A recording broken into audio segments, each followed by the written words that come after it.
up until this point, you have currently survived a pandemic, a recession, a race war, this administration. The Saints is arguing about whether your life matters on Facebook. Your kids are getting on your last nerve. You've sat in meetings that should have been emails and emails that probably should have been meetings. I think the moral of the story is you deserve a snack.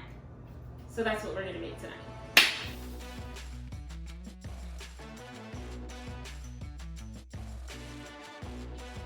All right, so first things first, go ahead and get you some oil and a pot. Now, my choice of snack, which is obvious by the title of this video, is fried Oreos. But I'm not doing just any fried Oreos. We are going to be doing Red Velvet fried Oreos. First things first is you want to take some Oreos and you're going to want to freeze them. These have been in the freezer. Dang it. All right, get yourself another egg. Let's try this again. Fried Oreos give me beignet vibes without actually having to make beignets with like the yeast and all that. So, first things first, like I said, get your oil, get it nice and hot, medium high heat. And then you're gonna take some pancake mix, doesn't matter what brand, what style, it doesn't really matter, and just mix it according to package directions. Now, I've done this with milk before, and I honestly did not like the way it tasted, so I'm doing mine with water. I'm gonna take one large egg, and crack it on in there, and then mix enough water just for it to like come together.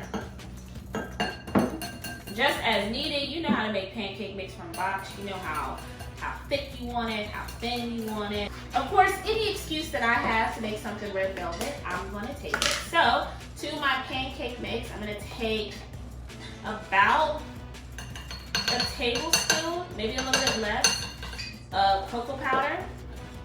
Give that a good little toss, give it a whisk. And then I'm gonna take food coloring and pour enough to your desired redness. Ooh, and then that's it. Now the key to these Oreos that I think a lot of people tend to forget about is that you need to freeze them before you fry them. One, because you don't want the cream to kind of like spill out everywhere. It typically won't, but you'll have a better fried Oreo in my opinion. Basically what we're gonna do is we're gonna drop our Oreos in, give it a little shake, drop it into our oil, let them fry up, and it's pretty self-explanatory. Check on our little tester. It's looking lovely. Listen, look, it's legitimately perfect, and it takes no time. This might be the quickest video I've ever put on this channel. I've got both the vanilla and the chocolate regular Oreos, and I've got the regular size, which personally I like the regular size. I do not like double stuff, mega stuff, and triple stuff. I think it's too much.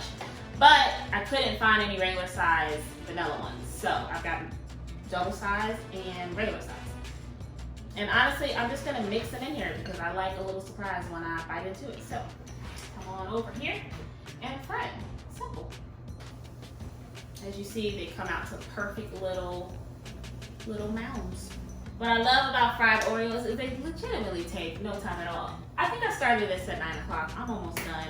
I'm about to sit down, finish watching Girlfriends because I have definitely sped through the marathon, and get my life. Now for me, fried Oreos is my definite like go-to fair food. Now I don't know with your cousin Kobisha out here whether or not your fair in your state has been canceled. Because I'm in South Florida, the fair is normally in January, so there is a good chance that it may or may not be canceled. I have a feeling that it won't be canceled though because our governor is a Republican, so we'll probably have the fair this year. But if your fair was canceled, now you can have fair food at home.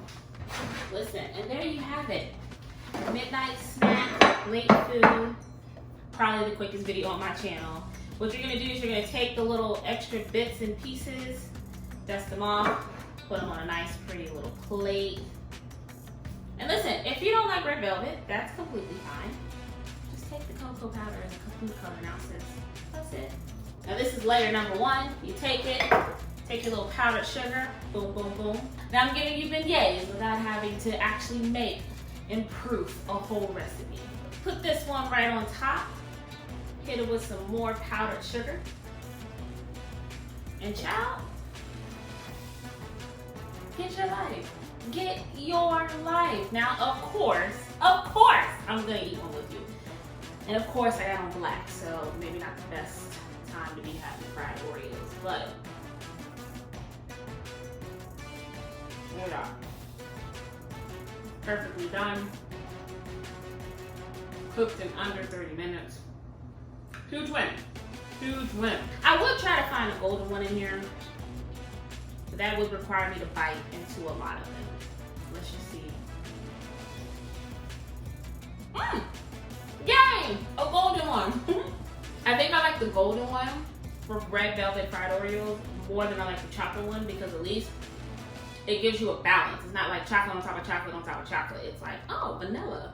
Now I know this doesn't make up for your week, but at least it's a nice little sweet treat to get you to next week. So, as always, thank you so much for watching. Please rate, comment, subscribe. Send this to your mom and them. Send this to your sister and them, your brother and them, your aunt and them, whoever in them is in your life. And I hope that you're having a good week, surrounded by a good community, eating good food.